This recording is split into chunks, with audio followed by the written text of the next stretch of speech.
Hello et bienvenue dans un nouveau vlog lecture. J'espère que vous allez bien, la vidéo est déjà sortie, j'ai terminé ma lecture de Crescent City. Et donc après ce gros bébé qui était Crescent City, j'avais besoin d'une lecture hyper fluide, très doudou, qui n'allait pas me pomper toute mon énergie. Et donc j'ai décidé de commencer Wildfire de Hannah Grace en audiobook sur ma Vivlio. Je suis actuellement au chapitre 6 et j'aime beaucoup. Je m'attendais pas à autant apprécier le début parce que je me souviens que Icebreaker c'était bien, mais c'était pas ouf non plus. Je sais pas, j'étais pas du tout dans la hype de Icebreaker, genre c'était bien mais c'est pas un livre dont je me souviens. Genre vraiment là quand je commence le tome 2, je ne sais plus les personnages, je les connais plus. Genre j'ai l'impression que je les redécouvre, il y a des noms et tout qui me reviennent, mais je pense que je suis complètement passée à côté de Icebreaker. Et là par contre, c'est incroyable, vraiment c'est trop bien. Pour le moment je suis qu'au chapitre 6, donc il n'y a pas non plus grand chose qui se passe. Bref, je vais mettre mon petit casque et puis je vais lire.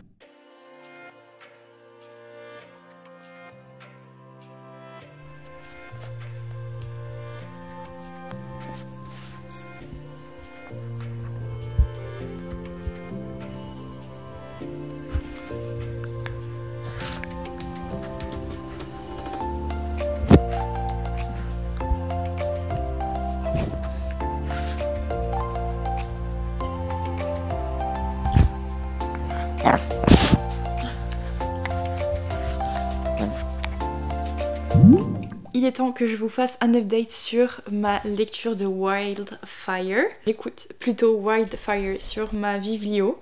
Vous voyez pas grand chose hein. En fait j'adore écouter des livres audio le soir dans mon lit. Problème c'est que le soir dans mon lit quand j'écoute un livre audio ça me détend, ça m'apaise de fou. C'est incroyable la lecture audio dans le lit le soir. Seulement moi mon souci c'est que ça commence à trop me détendre et donc je suis à deux doigts de flancher et de m'endormir. Donc ce que j'ai fait c'est que j'ai pris la version numérique pour quand je commence à flancher, vous voyez je lis ce que j'écoute en même temps et donc ça me permet de rester éveillée. Je suis actuellement au chapitre 18, page 333 sur 717 sur la liseuse. Niveau audio je suis à 5h08 d'écoute sur 10h54. J'aime beaucoup, alors pour la vitesse d'audio j'avance un petit peu, genre je mets à 1.3, 1.5, 1.4 pardon. Je varie, ça dépend. Et j'aime beaucoup. Donc en gros, je vais vous faire un petit résumé très rapide. Alors, on va suivre Ruth et Aurora, qui sont deux personnages qui sont dans le même lycée, je crois, même lycée, université, je sais plus trop. Et en gros, ils vont se rencontrer tous les deux puisque ça va être les vacances d'été.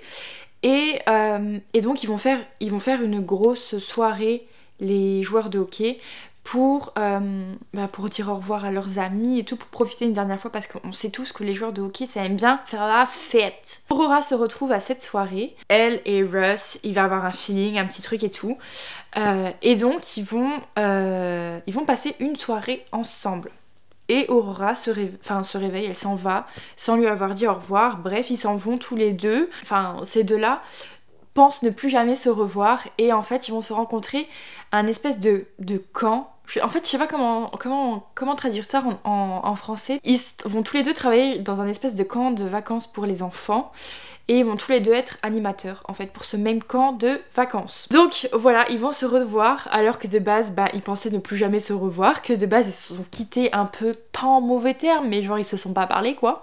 C'est pas drôle comme situation mais il y a un petit quiproquo voilà qui va planer, pas trop longtemps rassurez-vous. Mais voilà, du coup c'est un peu ça le début du truc et après on va suivre un peu leur relationship, you know. J'aime beaucoup le personnage de Ruth parce que c'est un peu le personnage masculin qui, il le dit lui-même, il a zéro confiance en lui et donc le fait que quand une fille va être belle, il va pas vouloir aller lui parler parce qu'il va se dire j'ai tellement pas confiance en moi que je vais juste me prendre un stop et il préfère éviter ce genre de situations. Donc du coup il va pas vraiment parler aux jolies filles, il pense toujours que c'est la risée du groupe. Bon c'est un peu relou mais il est mignon parce que du coup il a ce manque de confiance en lui un petit peu. Et surtout il y a une histoire un peu familiale avec son père, voilà je vous laisserai découvrir tout ça. Et pareil pour Aurora sauf que elle c'est la fille qui va avoir plus confiance en elle, en tout cas en apparence elle va avoir plus confiance en elle. Elle aussi elle a un petit background familial, voilà. Ces deux personnages sont un peu opposés et ils s'attirent en même temps et ils sont mignons et j'aime beaucoup l'ambiance camp de vacances. En fait, c'est très summer vibes, c'est très, très léger. Là, voilà, ça reste assez drôle aussi parce qu'il y a des situations cocasses en tant qu'animateur de camp de vacances. Voilà, j'aime beaucoup, je passe un agréable moment avec ma lecture. Et puis je trouve que ça s'écoute hyper bien. Comme je vous dis, j'adore écouter ça dans le lit le soir. Et même quand je fais des petits trucs, bah j'écoute ça et c'est un plaisir. J'avoue que ça va niveau longueur, là pour l'instant c'est pas trop long. Il se passe quand même pas mal de trucs. Et puis je les aime bien, ils sont un peu drôles. Des fois c'est un petit peu cringe, mais bon écoutez, c'est pas grave. Je me dis, il a vraiment dit ça, est-ce que... Mais sinon, c'est hyper agréable comme lecture et je pense que pour le moment, je suis plus investie et je préfère ce tome-ci que Icebreaker. Je sais qu'il y a un tome 3 de prévu, je crois, avec le personnage de Henry. Je mets mon petit casque et puis je suis partie. Bon, je vous reprends hyper rapidement. Je suis désolée si j'ai un peu la tremblante, c'est parce que bah, je tiens le truc, mon appareil à bout de bras. Bref. Je voulais surtout vous parler de l'audio. Et en fait, c'est exactement la même chose que Icebreaker qui me perturbe de fou. En fait, on part sur donc une romance double point de vue, donc point de vue de Russ et point de vue de Aurora. Et donc, on a un narrateur masculin et une narratrice féminine. Le truc qui me perturbe de fou, c'est que j'adore la narratrice féminine. Genre vraiment, elle fait hyper bien les voix, on sent quand c'est un personnage. En fait... Elle fait les accents et on sent, quand elle parle, elle prend une voix différente pour les personnages. Donc déjà ça, je trouve ça trop bien. Parce que du coup, ça donne du rythme, ça anime l'audiobook et donc on sait un peu qui parle quand on se souvient de la voix du personnage, etc. Et ça apporte vraiment une dimension à l'écoute.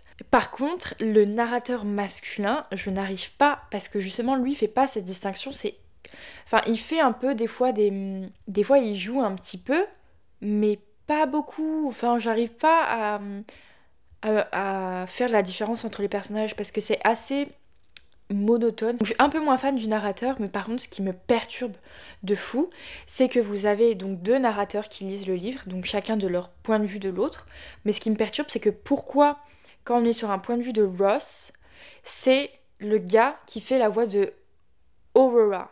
Genre pourquoi c'est lui qui fait sa voix alors qu'il y a une narratrice qui est là et qui pourrait même y avoir un échange. Bah lui il fait les dialogues de Ross et elle fait les dialogues d'Aurora.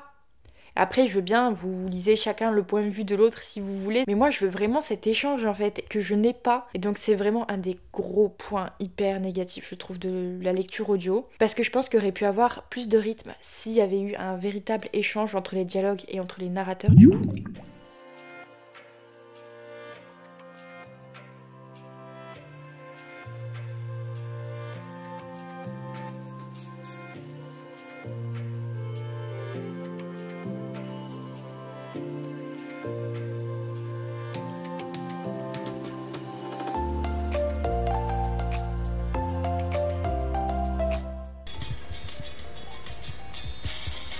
Wildfire, a novel, was written by Hannah Grace and read by Teddy Hamilton and Lauren Sweet.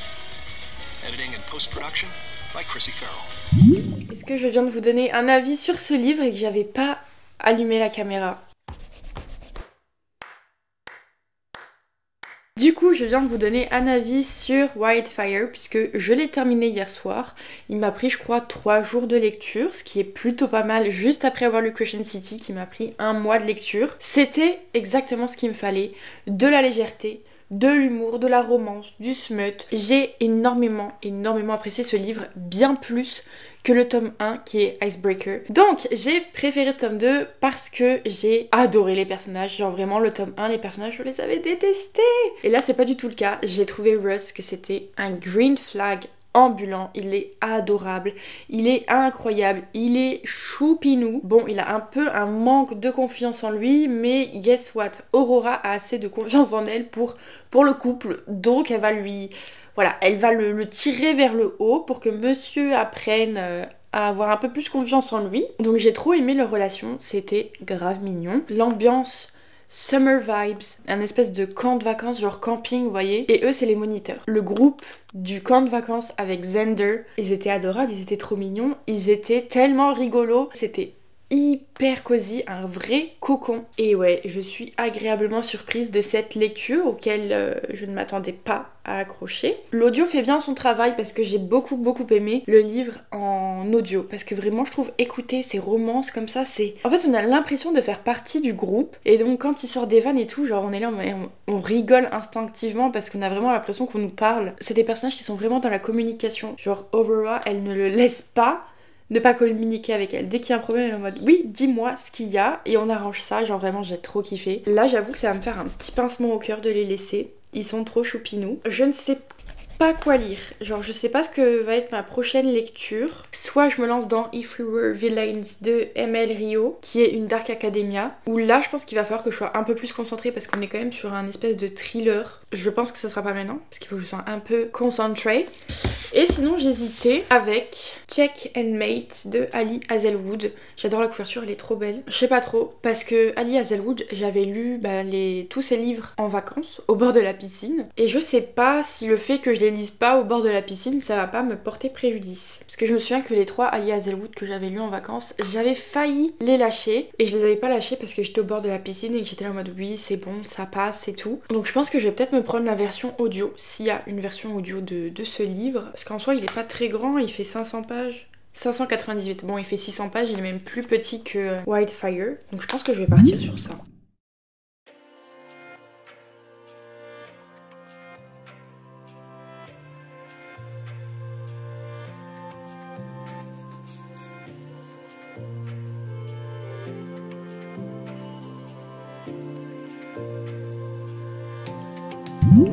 Il est temps que je vous fasse un petit update. J'ai commencé une nouvelle lecture. Hier soir, je suis rentrée d'une petite réunion de famille et je me suis dit, est-ce qu'il serait pas temps de commencer ma nouvelle lecture à minuit? Donc du coup, je suis restée debout jusqu'à 1h du matin pour commencer ma nouvelle lecture. Je l'ai en e-book et je me le suis pris en livre audio. En vrai, j'aime trop lire des romances. Avec le livre audio parce que je trouve que ça apporte plus de profondeur, plus de dynamisme à la lecture en fait. Il y a vraiment les dialogues et tout. Enfin bref, j'adore la lecture audio pour tout ce qui est romance, livre contemporain. On part sur une seule narratrice qui fait très bien le job puisqu'elle change de voix, etc. pour les différents dialogues. On est sur une romance contemporaine, donc on va suivre Nolan et je crois que c'est Mallory. On suit Mal qui est une fille qui aime beaucoup les échecs, qui a beaucoup joué aux échecs dans sa jeunesse. Et en fait, du jour au lendemain, elle ne va plus du tout jouer aux échecs parce que c'était ce qu'elle avait en commun en fait comme passion avec son père. Son père n'est plus, donc c'est douloureux pour elle de rejouer aux échecs, de parler d'échecs, etc. Sachant qu'elle a une situation familiale assez compliquée. Elle a arrêté l'école pour travailler, pour gagner de l'argent, pour aider sa mère financièrement parce qu'elle est malade, pour être là pour ses petites sœurs, etc. Il y a vraiment une situation familiale derrière Mal. Un jour, elle va jouer sur un petit tournoi. De base, elle voulait même pas le faire. Et en fait, elle va se retrouver à jouer contre Nolan, qui est joueur numéro 1 des échecs au monde. Donc voilà, elle va jouer contre lui et elle va remporter le tournoi, enfin genre elle va le battre et donc à partir de là elle va être un petit peu propulsée à l'avant de la scène parce que guess what, elle l'a battu et en fait on va lui proposer de travailler, enfin de jouer aux échecs en travail, donc elle va jouer aux échecs et être payée pour ça. Voilà, on en est là, les deux personnages vont se côtoyer un petit peu, voilà, par-ci par-là. J'ai hâte d'en apprendre plus, surtout que là j'en suis pratiquement à la moitié. Je suis à 261 pages sur 598, donc comment vous dire que ça se dévore et donc j'ai trop hâte de continuer ma lecture et voilà, je suis trop contente, je suis sur une trop bonne lancée là, j'adore, je kiffe.